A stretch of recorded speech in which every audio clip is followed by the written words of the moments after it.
சரி எங்க போற? நீ கேக்குறது பதில் சொன்னதா உட்காருவேன். ஸ்கூலுக்கு போறியா? நான் கூட வா. நீ மட்டும் போயிட்டு வரியா?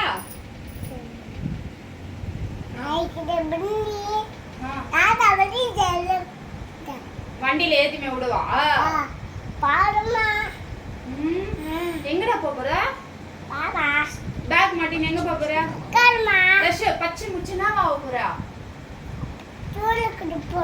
ஸ்கூலுக்கு போயிட்டு அப்புறம் அப்படி படிக்கணுமா? அதுக்கப்புறம்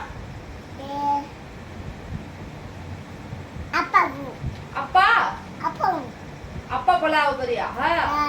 ஆபீஸ் போகணுமா? அப்பா என்ன பண்றாரு ஆபீஸ் போய்யா? ஈன் படிக்கிறாரா?